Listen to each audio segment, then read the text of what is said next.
वरेणामर्धसंहाना रसाना छन्दसामपि मङ्गलानमचकर्तारो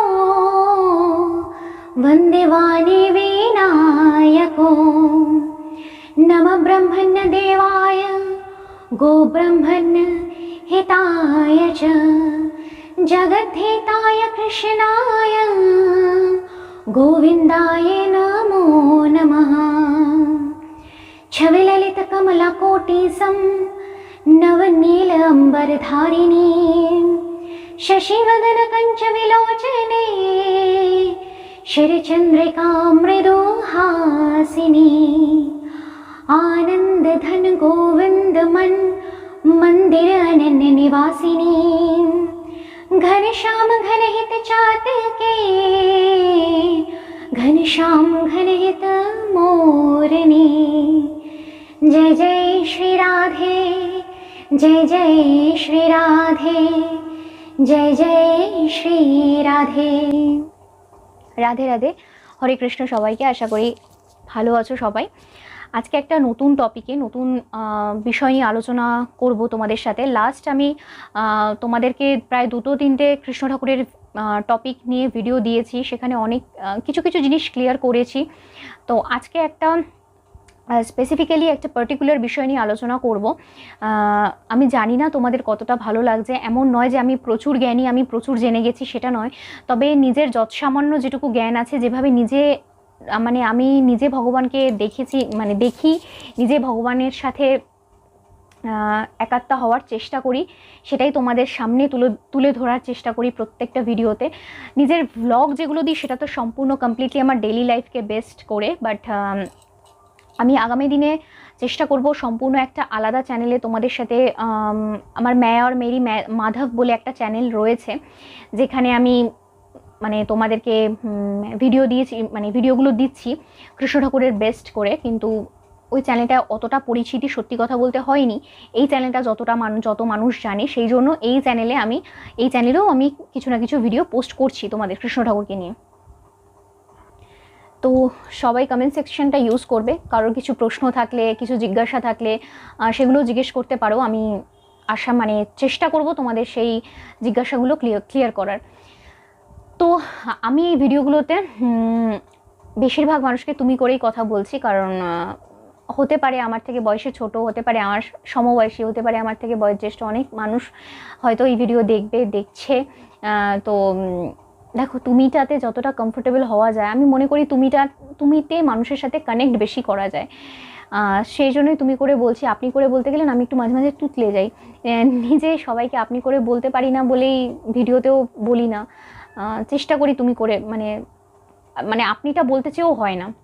যাই হোক, আজকের যে বিষয়টা থাম্বনেল দেখে আশা করি বুঝতে পেরেছো, সেটা হচ্ছে আমি আলোচনা করব বৈষ্ণব ধর্ম নিয়ে।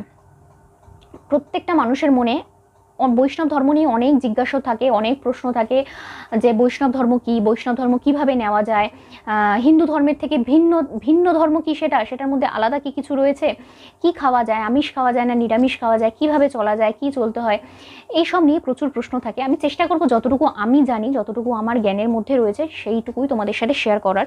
দেখো, প্রথমেই একটা কথা বলি, আমরা যে বলি যে আমরা হিন্দু ধর্মাবলম্বী, এই কথাটা কিন্তু সম্পূর্ণ ভুল কথা, ঠিক কথা নয়। কারণ হিন্দু বলে কোনো ধর্ম নেই। আমরা যে ধর্মাবলম্বী সেটা হচ্ছে সনাতন ধর্ম। সনাতন ধর্মটাই হচ্ছে আদি আর অনন্ত ধর্ম। হিন্দু কথাটা এসছে কিন্তু সিন্ধু সভ্যতার পর থেকে।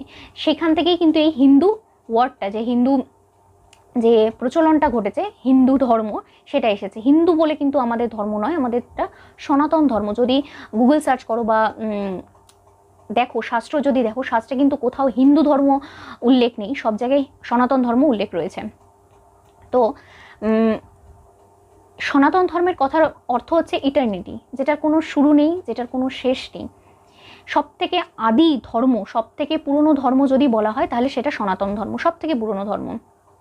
আমরা সেই ধর্মের মানুষ। তো এবার সনাতন ধর্মের মেইন যে মূল যাকে নিয়ে সনাতন ধর্ম, সেটা হচ্ছে বেসড অন শ্রীনারায়ণ। তো এই নারায়ণ হচ্ছে পরম ব্রহ্ম। এই পরম ব্রহ্মের থেকেই আমরা প্রত্যেকটা জীব, প্রত্যেকটা ক্ষুদ্রাতে ক্ষুদ্র জীব, মানুষ বলো, প্রত্যেকটা জীব এই পরম ব্রহ্ম থেকেই সৃষ্টি হয়েছি, যাকে আমরা শ্রীনারায়ণ, সেই পরম ব্রহ্ম, তার থেকেই প্রত্যেকটা জীব সৃষ্টি হয়েছে। সেই পরমাত্মা, সেই পরমাত্মার অংশের থেকেই আমরা সৃষ্টি হয়েছি। আমরা পরমাত্মার অংশ, আমরা আত্মা, তার থেকেই সৃষ্টি। এটা ভগবদ্গীতাতেই ভগবান বলেছেন অর্জুনকে যে তিনি আদি পিতা, তিনি সব মানে প্রত্যেকটা জীবের পিতা। সুতরাং ভগবান বিষ্ণুর যারা ভক্ত তারা সবাই বৈষ্ণব, আর ভগবান বিষ্ণুর থেকে যারা সৃষ্টি তারা সবাই বৈষ্ণব। সুতরাং বৈষ্ণবকে আলাদা ধর্ম হিসাবে ধরতে যেও না।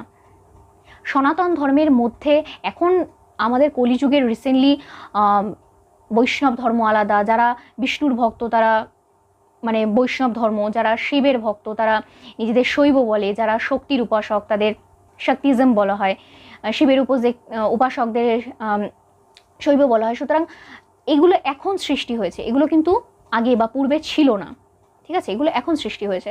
আর যদি ধরো বিষ্ণু থেকেই আমরা প্রত্যেকে সৃষ্টি হয়েছি, সুতরাং সবাই আমরা বৈষ্ণব। আমাদের পিতা সে, আমাদের সৃষ্টিকর্তা সে, তার হাতে যে সুদর্শন চক্র থাকে সেই সুদর্শন চক্রের উপরই গোটা ব্রহ্মাণ্ড বেস্ট করে রয়েছে। সুতরাং আমরা সবাই বৈষ্ণব। কেউ সেটা জানতে পেরেছি, কেউ সেটা জানতে পারিনি। যারা ভগবানকে বিশ্বাস করে, তারা ভগবানের পূজা অর্চনা করে। দেখো, কেউ শিবকে বিশ্বাস করে শিবের পূজা অর্চনা করছে, শৈব বলা হচ্ছে, শক্তির উপাসকদের শক্তিজম বলা হচ্ছে, বৈষ্ণবদের যারা বিষ্ণুর উপাসক বৈষ্ণব বলা হচ্ছে। কিন্তু যারা সবাইকে মেনে চলে, ধরো শিবকেও পুজো করছে, কৃষ্ণকেও পুজো করছে, মা কালীকেও পুজো করছে, তাদের স্মার্টা বলা হয়। তো কথা সেটা নয়, কথা হচ্ছে কিছু মানুষের উপর, যাদের উপর গোবিন্দ কৃপা করে, যাদের উপর ভগবান বিষ্ণুর কৃপা থাকে, তারা অত্যন্তভাবে ওতপ্রোতভাবে ভগবান কৃষ্ণের সাথে জড়িয়ে যায়। এটা ভগবান কৃষ্ণের বা ভগবান বিষ্ণুর কৃপা ছাড়া সম্ভব হয় না। এবং সবথেকে বড় কথা হচ্ছে কিছু মানুষ আছে যারা জেনেও নিজেরা জানে না, নিজেরা জানতেও চায় না। এবার দেখো, তুমি সবাইকে তো চেঞ্জ করতে পারবে না, বা সবার মধ্যে এই জ্ঞান তুমি সঞ্চালন করতে পারবে না। কজনকে ধরে ধরে পাল্টাবে? কারণ কলিযুগে তো সবাইকে ধরে পাল্টানো সম্ভব নয়। তো নিজে যতটা ভালো হওয়া যায়, নিজে যতটা পবিত্র থাকা যায়, নিজে যতটা ভগবানের কাছের হওয়া যায় ততটাই ভালো। কারণ আমি একটা খুব ভালো কথা শুনেছিলাম। দেখো, যারা কৃষ্ণ বা বিষ্ণুর ভক্ত তাদের পরীক্ষা প্রচুর নেয়, ভগবান প্রচুর পরিমাণ পরীক্ষা নেয়। এবার একটা জিনিস দেখো, আমরা যখন স্কুলে পড়ি বা কলেজে পড়ি, কেউ ফার্স্ট বেঞ্চার থাকে, কেউ মিডল বেঞ্চার থাকে, কেউ লাস্ট বেঞ্চার থাকে। তো টিচার ক্লাসে এসেই কি বলে, যারা পড়তে চাও না, শুনতে চাও না, তারা প্রথমেই ক্লাস থেকে বেরিয়ে যাও, আমার দরকার নেই। লাস্ট বেঞ্চাররা তো কিছুই শোনে না, কিছুই পড়ে না, তারা ক্লাসের বাইরে চলে গেল, কি তারা পড়াশোনা করলো না, তাদের পরীক্ষা দিয়েও লাভ নেই, না দিয়েও কোনো লাভ নেই, টিচারেরও কোনো যায় আসে না। ভগবানকে এখানে টিচার হিসাবে ধরো, আর নিজেদেরকে ফার্স্ট বেঞ্চার বা মিডল বেঞ্চার হিসাবে ধরো। যারা ফার্স্ট বেঞ্চার তারা তো ভগবান বিষ্ণু কি, তাকে কি উপায় পাওয়া যেতে পারে, এই সমস্ত কিছু জানতে শুরু করে দিয়েছে, তারা জানে, সেই রাস্তায় হাঁটতে শুরু করে দিয়েছে। যারা মিডল বেঞ্চার তারা এখনও তাদের গোবিন্দের কৃপায় এখনও অত পায়নি, কিন্তু তাদের ইচ্ছা যদি থাকে তারা নিশ্চয়ই পাবে। কিন্তু লাস্ট বেঞ্চারদের পরীক্ষাও হয় না, তাদের জানার ইচ্ছাও নেই, তারা বেরিয়ে যেতে পারে। এটাকেও, এই জায়গাটাকেও, এই ভক্তিটাকেও সেভাবেই ধরো। সব থেকে বড় কথা হচ্ছে বৈষ্ণব ধর্ম হচ্ছে এখন কলিযুগে যেটাকে বৈষ্ণব ধর্ম নিয়ে যে আলোচনা করছি, বৈষ্ণব ধর্ম কি, বেসিক কথা হচ্ছে শ্রী চৈতন্য মহাপ্রভুর দেখানো যে পথ, সেই পথে যারা চলে তাদেরকে বৈষ্ণব বলা হয়। শ্রী চৈতন্য মহাপ্রভু হচ্ছে কৃষ্ণ, ভগবান কৃষ্ণ এবং রাধার মিলিত রূপ, ঠিক আছে? তিনি যে নাম সংকীর্তনের মাধ্যমে ভগবান কৃষ্ণকে পাওয়ার রাস্তা বলে গিয়েছেন, যেটা সব থেকে ইজিয়েস্ট ওয়ে। দেখো, জ্ঞান মার্গেও কিন্তু ভগবানকে পাওয়া যায়, আর ভক্তি মার্গে পাওয়া যায়। এটা শ্রী ভাগবতমে বলা রয়েছে, ভগবদ্গীতা নয়, ভাগবতমে বলা রয়েছে। ভাগবতম আর ভগবদ্গীতার মধ্যে ডিফারেন্স কি আমি অন্য একটা ভিডিওতে বলেছি, সেটার আমি রিলেটেড ভিডিওতে দিয়ে দেবো, ক্লিক করে দেখে নিতে পারো ডিফারেন্সটা কি। তো ভাগবতমে বলা রয়েছে যে ব্যাসদেব যখন লিখেছিলেন জ্ঞানযোগ আর ভক্তিযোগ অনেক পরে লিখেছেন। জ্ঞানযোগের মাধ্যমে ভগবানকে পাওয়ার রাস্তাটা কিন্তু খুব ডিফিকাল্ট। জ্ঞানের মাধ্যমে ভগবানকে পাওয়ার রাস্তা, সব থেকে ইজিয়েস্ট রাস্তা হচ্ছে নাম সংকীর্তন, সব থেকে ইজিয়েস্ট রাস্তা হচ্ছে নাম জপ।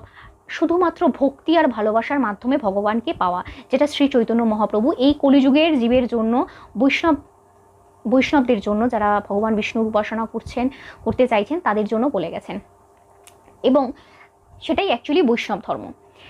তো এই ধর্মে যারা দীক্ষিত হয়, যারা মানে সেই রাস্তায় চলে, তিলক নেওয়া, কণ্ঠী ধারণ করা, এবং বৈষ্ণব ধর্মের অনেক নিয়ম আছে। প্রথম নিয়ম যেটা আমি বলবো, লাইফটা একটা ডিসিপ্লিনের মধ্যে আটকে যায়, নিজের লাইফটা একটা ডিসিপ্লিনের মধ্যে আটকে যায়। প্রত্যেকটা দেখো, বৈষ্ণব ধর্মে কিন্তু অনেক ভাগ আছে, যেমন মাধবাচার্য বৈষ্ণব ভাগ রয়েছে, শঙ্করাচার্য ভাগ রয়েছে, তো এগুলো অনেক ভাগ রয়েছে। তাদের তিলক পরার পদ্ধতিও কিন্তু আলাদা। এক একজন বৈষ্ণব এক এক রকমভাবে তিলক পরে, তাদের গুরুদেবের কৃপায় বলো বা তাদের ভাগ যেরকম রয়েছে সেরকম। তিলক পরার অনেক জায়গা রয়েছে, যেমন কপালে, কণ্ঠে, হাতে, পেটে অনেক জায়গা রয়েছে তিলক পরার।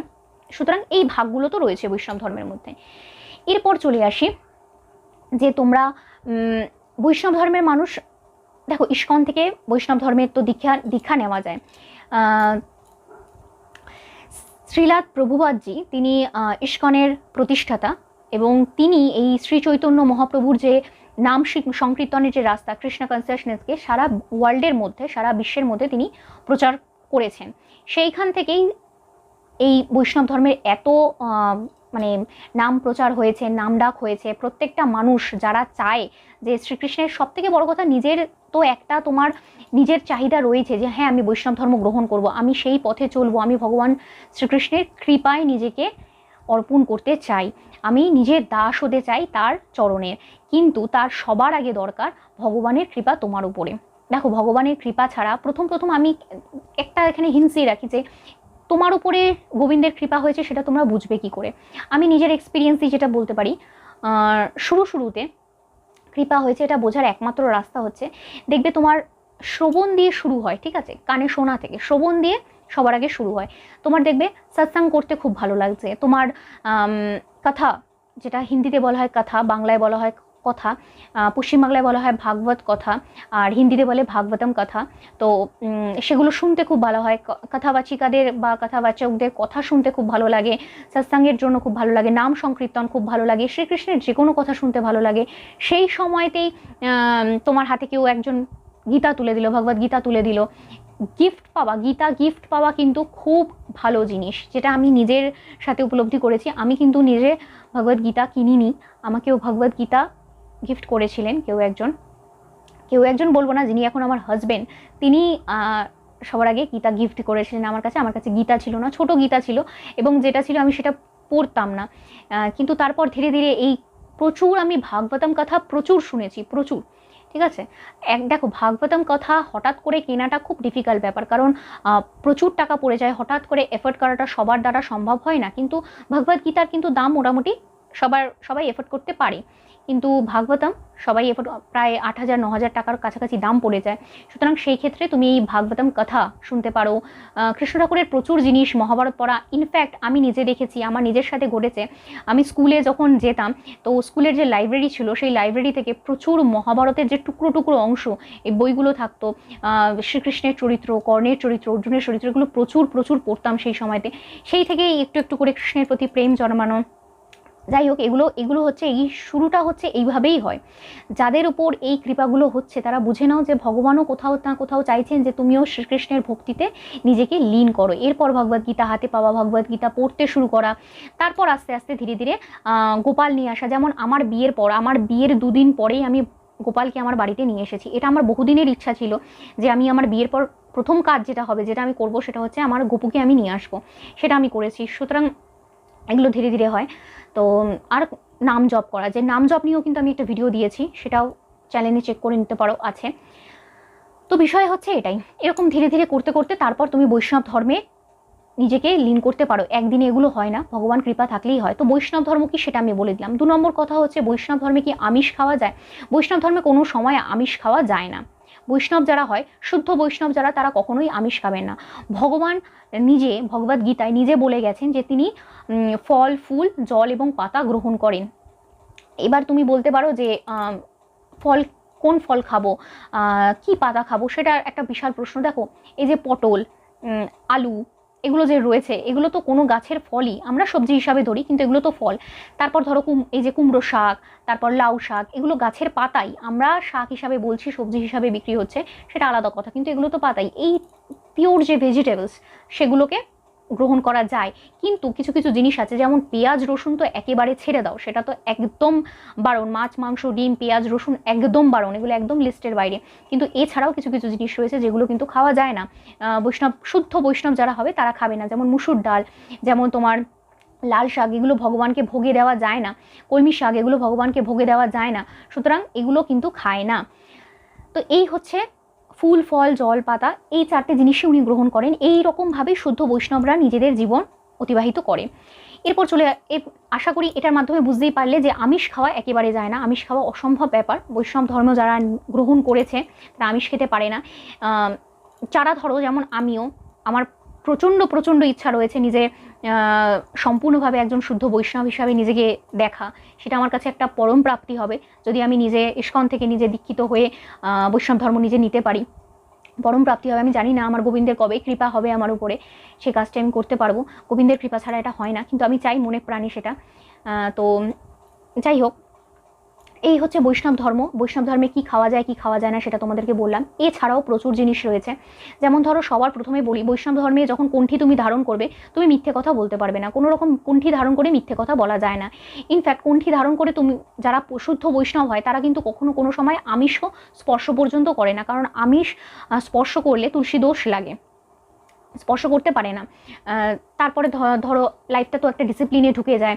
তারপর কোনো রকম নেশা জাতীয় জিনিস, তার মধ্যে যেমন নেশার অনেক রকম জিনিস রয়, সিগারেট থেকে শুরু করে সমস্ত কিছু, কোনো নেশা নেওয়া যায় না। এমনকি চা কফি পর্যন্ত নেওয়া যায় না, কারণ তার মধ্যে চকলেট পর্যন্ত খাওয়া যায় না। কারণ শুদ্ধ বৈষ্ণব প্রচুর আছে যারা চকলেট পর্যন্ত খায় না, তার মধ্যে ক্যাফিন জাতীয় জিনিস থাকে, চা কফিতে থাকে, খায় না। যেগুলো দুধ জাতীয় চকলেট, যেমন ধরো কিটক্যাট, মিল্কি বার, এরকম টাইপের যেগুলো চকলেট, দুগ্ধ জাতীয় চকলেট, সেগুলো খেতে পারো, কিন্তু আদারওয়াইজ খায় না। বাইরের জিনিস তো জানোই, বাইরের ননভেজ এরিয়া কত, তো সেগুলো তো টোটালি অ্যাভয়েড করতে হয়। কোনো রকম গ্যামলিংয়ের সাথে নিজেকে জড়ানো যায় না, জুয়া জড়ানো যায় না, কোনো রকম এক্সট্রা ম্যারিটাল অ্যাফেয়ার, যেটা প্রচণ্ড রকমভাবে মানে কি বলবো, পাপের জিনিস একটা। তোমরা প্রত্যেকটা মানুষ গরুর পুরাণ বাড়িতে রাখতে চায় না, পড়া হয় না। মানুষ পরলোক গমন করলে তাহলেই গরুর পুরাণ পড়া হয়, কিন্তু সেখানেও আমি সেই বিষয়টা নিয়ে অন্য ভিডিও বানাবো একটা। এখানে শুধুমাত্র এইটুকু বলতে পারি, গরুর পুরাণে 28 রকম নরকের কথা বলা রয়েছে। তার মধ্যে এই মদ্যপান করলে কোন নরকে যায়, তার কি ফল হতে পারে, এবং এক্সট্রা ম্যারিটাল অ্যাফেয়ারের ফলে কোন নরকে যায় তার কি ফল হতে পারে, সে সমস্ত কিছু কিন্তু বর্ণিত রয়েছে। সুতরাং যাই হোক, বৈষ্ণব ধর্ম নিয়ে আমি যেটা বলছিলাম, এটা একটা আলাদা টপিক, গরুর পুরাণটা। তো বিষয় হচ্ছে যে তুমি কোনো রকম এইসব যে অধর্ম যে কাজগুলো, নেশা জাতীয় জিনিস, এক্সট্রা ম্যারিটাল অ্যাফেয়ার, গ্যামলিং, জুয়া, মিথ্যে কথা বলা, এগুলো কোনো কিছু করা যাবে না, করা যায় না, এগুলো কণ্ঠী পড়ে করা যায় না। তো নিজেদেরকে একটা মানে মানে নিজের জীবনটাকে একটা তপস্যা পরিণত করতে তোমাকে অবশ্যই হবে, না হলে তুমি ভগবানকে কি করে পাবে, না হলে ভগবানকে কি করে পাবে? শুদ্ধ বৈষ্ণব হতে গেলে তোমাকে এগুলো করতেই হবে। তো এগুলোই হচ্ছে মেইন ব্যাপার। আমি আরও কিছু কথা এখানে শেয়ার করতে চাই। সেই কথাগুলো হচ্ছে, যেমন আর মাঝখানে একটা কথা বলে নিই, একাদশী কী করে পালন করতে হয়। যেমন একাদশী তিথিটাকে মাধব তিথিও বলা হয়। মাধব তো গোবিন্দের আর এক নাম, আমি মাধব বলি, সব থেকে বেশি ডাকি গোবিন্দকে, গোবিন্দর থেকে ওই মাধব কথাটা বেশি বলি। যাই হোক, মাধব তিথিও বলা হয় একাদশী তিথিকে। তো একাদশী যেভাবে পালন করতে হয় সেটা হচ্ছে, একাদশীর দিন কোনো রকম পঞ্চশস্য খাওয়া যায় না। যেমন তোমার ধান, গম, ধানের কোনো জিনিস, গমের কোনো জিনিস, ময়দা, আটা, সুজি, এগুলো খাওয়া যায় না। খাওয়া যায় যেটা, সেটা হচ্ছে দুধ, ফল, মিষ্টি, এগুলো খাওয়া যায়। এছাড়া তুমি যদি একান্তই থাকতে না পারো, সাবু খাওয়া যায়। সাবুর তুমি যে কোনো জিনিস খেতে পারো, সাবু দিয়ে তুমি যদি খিচুড়ি বানাতে চাও, সাবুর যে কোনো জিনিস খেতে পারো। অনেক সময় আলু সিদ্ধ করে খেতে পারো, আলু সিদ্ধর মধ্যে একটু নুন দিয়ে, আলু, কিন্তু নুনটা যেন সৈন্ধব লবণ হয়, এমনি লবণ কিন্তু নিরামিষ নয়, সৈন্ধব লবণ দিয়ে খেতে হবে। সুতরাং এগুলো খাওয়া যায় একাদশীতে। আর সব থেকে বেটার হয় যদি কেউ ফল, মিষ্টি, জল এগুলো খেয়ে থাকে, তাহলে সেটা সব থেকে ভালো হয়, দুধ খেয়ে থাকে। কিন্তু আলু, তারপর তোমার আর একটা জিনিস, সেটা হচ্ছে মশলা। দোকান থেকে কিনে আনা মশলা একটু অ্যাভয়েড করাই উচিত হবে একাদশী তিথিতে। তার কারণ হচ্ছে মশলার মধ্যে অনেক রকম কাঠের গুঁড়ো মিশানো থাকে, সেগুলো একটু অ্যাভয়েড করে যদি ঘরের কোনো বানানো মশলা বা ঘরের জিনিস দিয়ে খেতে পারো সেটা বেটার হয়। এটা হচ্ছে একাদশী তিথি পালনের নিয়ম। মেইন যে কথাটা আমি ঢুকতে যাচ্ছিলাম সেটা হচ্ছে প্রচুর মানুষের বাড়িতে গোপাল সেবা করে সবাই, অনেকে আছে যারা গোপাল সেবা করেন, আমার ঘরে গোপাল রয়েছে। গোপালকে হাইস্ট 8 বেলা অবধি খেতে দেওয়া যায়, 3 বেলা থেকে শুরু করে 8 বেলা অবধি খেতে দেওয়া যায়। 3 বার দিতে পারো, 4 বার দিতে পারো, 5 বার, 6 বার, 7 বার, 8 বার অবধি দেওয়া যায় গোপালকে খেতে। এবার প্রচুর মানুষের প্রশ্ন আছে যে মানে আমিষ খেয়ে গোপালকে দেবো না নিরামিষ খেয়ে গোপালকে দেবো। দেখো, নিরামিষভোজী সম্পূর্ণ হতে গেলে তোমাকে তো নিজের জীবনকে ডিসিপ্লিনে বাঁধতে হবে, নিজে বৈষ্ণব হতে হবে, ভেজিটেরিয়ান হতে হবে, তারপর গিয়ে তুমি করতে পারো। কিন্তু প্রচুর মানুষ এরকম রয়েছে যারা ঠিক আছে আমিষ খায়, আমি দেখে মানলাম আমিষ খায়, এমন প্রচুর মানুষ আছে যাদের বাড়িতে আমিষ খাওয়া হয় কিন্তু গোপাল পুজোও হয়। তাদের ক্ষেত্রে আমি একটা কথা বলি যেগুলো আমি নিজে জানি, নিজে এক্সপিরিয়েন্সের সাথে বলছি। গোপালকে যে 4 বার 5 বার ধরবে, আমি যতবার গোপালের কাছে যাই প্রত্যেকবার নিজের পোশাক থেকে শুরু করে সম্পূর্ণ পরিষ্কার হয়ে তারপর গোপালের কাছে যাই, গোপালকে স্পর্শ করি, সম্পূর্ণ পরিষ্কার হয়ে নিজের জামা কাপড় চেঞ্জ করে যতবার গোপালকে ধরি ততবার নিজে পরিষ্কার পরিচ্ছন্ন হয়ে অন্য জামা কাপড় পরে তারপর যাই গোপালকে ধরতে। হঠাৎ করে গোপালকে ধরলাম, এখন মানুষের মধ্যে একটা মিসকনসেপশন কাজ করে যে গোপাল তো বাড়ির ছেলে, গোপালকে যেটা আমরা খাচ্ছি যেভাবে আমরা চলছি সেভাবে গোপালকে নিয়ে চলবো। এটা সম্পূর্ণ ভুল ধারণা, এটা কখনোই করো না। গোপাল ভগবান শ্রীবিষ্ণুর বা ভগবান কৃষ্ণের যাই বলো না কেন বাল্যরূপ, সে পরম ব্রহ্ম, তাকে নিয়ে ছেলে খেলা করাটা কখনোই উচিত না। হ্যাঁ, ও তাকে তুমি সন্তান তুল্যভাবে পুজো করো, তাকে তুমি সন্তান তুল্যভাবে ভালোবাসো, তাকে লালন পালন করো, কিন্তু তার নিজে মা যশোদা হওয়ার চেষ্টা করো বা নিজের নন্দ বাবার মতন হওয়ার চেষ্টা করো। কখনোই ভগবানকে তোমাদের জায়গায় টেনে নামিও না। মনুষ্য জীবন দিয়েছে, নিজে একটু আপগ্রেড হওয়ার চেষ্টা করো, নিজে একটু আধ্যাত্মিক লেভেলে ওঠার চেষ্টা করো, ভগবানকে টেনে নামিও না। নিজেদের সুবিধার্থে মানুষ আজকাল প্রচুর কাজ করছে যেগুলো হ্যাঁ এটা করলে তো কোনো ব্যাপার না, গোপাল বাড়ির ছেলে, গোপালকে এটাই করা যায়, ওটাই করা যায়, এটা দেওয়া যায়, এভাবে দেওয়া যায়, ওভাবে দেওয়া যায় না, এটা করা যায় না, এটা ভুল কথা। একটা মানে খুব বাজে মেন্টালিটি এটা। সে সব সময় এটা মাথায় রাখবে যে গোপাল কি, কাকে পুজো করছো। আমার খুব কষ্ট লেগেছিল, আমার একজন চেনা পরিচিত মানুষ, তার কাছে গোপাল রয়েছে, তিনি এটা বলছেন যে আমি গোপালকে তোমার ডিম ছাড়া কেক দিয়েছি, তো গোপালের মনে হয় ভালো লাগেনি তাই সে খায়নি, আমি আবার পরের দিন তার জন্য আমি ডিম দেওয়া কেক খাই, আমিও গোপালকে ডিম দেওয়া কেকই খাইয়েছি। সে আমার থেকে অনেকটাই বয়োজ্যেষ্ঠ বলে আমি তাকে কিছু বলিনি সেই সময়, কিন্তু আমার মন বলে যে তাকে বলাটা উচিত ছিল। গোপাল কি এসে তোমাকে বলে গিয়েছে যে সে ডিম দেওয়া কেক খেতে চায়? কোন শাস্ত্রে, কোন জায়গা, কোন কনসেপ্ট থেকে এই জিনিসটা এসেছে? আমি জাস্ট অবাক হয়ে গেছি। আমার ধারণার বাইরে যে একটা মানুষ কিভাবে এরকম কথা বলতে পারে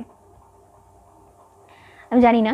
যাই হোক, সেরকমই বলছি, এরকম ভুল কখনোই করো না। গোপাল বাড়িতে থাকলে তাকে যেভাবে গোবিন্দ পুজো করা হয়, যেভাবে পরম ব্রহ্মকে ডাকা হয়, সে কি তার পাওয়ার, সুপ্রিম পাওয়ার। দেখো প্রত্যেকটা মানুষের, অনেক মানুষ না এই যে গোপাল ননি চুরি করছে, গোপাল মাখন চুরি করেছে, গোপাল তো রাধা কৃষ্ণের প্রেম, এইগুলো দেখতে অভ্যস্ত। তো দেখো ভগবান এগুলো নিজে লীলা করে গেছে, ভগবান নিজে জন্ম নিয়ে তার অবতারে লীলা করে গেছে। অ্যাকচুয়াল যদি ভগবান কৃষ্ণ, ভগবান বিষ্ণুকে বুঝতে চাও, সে যে কি, তার রূপ যে কি আকার, পৃথিবীর এমন কোনো জায়গা নেই, এমন কোনো নিঃশ্বাস নেই যে মানে আমরা যে প্রত্যেকটা নিঃশ্বাস নিচ্ছি সেই প্রত্যেকটা নিঃশ্বাসের মধ্যে সে বাস করছে, আমি এটা মনে করি। সুতরাং যারা একটা মায়ার বন্ধনে আবদ্ধ, তাদের চোখে দেখানোর জন্যই ভগবান এই রাধাকৃষ্ণের প্রেম, এই লীলা খেলা, এই মাখন চুরি, এগুলো এই অবতারে এসে এইগুলো দেখিয়ে গেছে। ভগবান চাইছে ঠিক আছে চলো তোমরা এইভাবেই কৃষ্ণকে দেখো, কিন্তু বিষয়টা তা না। সে সব কিছুর সুপ্রিম পাওয়ার, যাদের উপর ভগবান কৃষ্ণের কৃপা পড়েছে তারা বুঝে গেছে যে ভগবান কৃষ্ণ কি, তার পাওয়ার কতটা। সুতরাং এটাই হচ্ছে মেন কনসেপ্ট। গোপালকে নিয়েও এই ভুলগুলো করো না, যেগুলো আর অন্য কেউ করলেও তাকে বাধা দেওয়ার চেষ্টা করো, শুনলে ভালো, না শুনলে সেটা ভগবান বুঝবে কি করা যায়।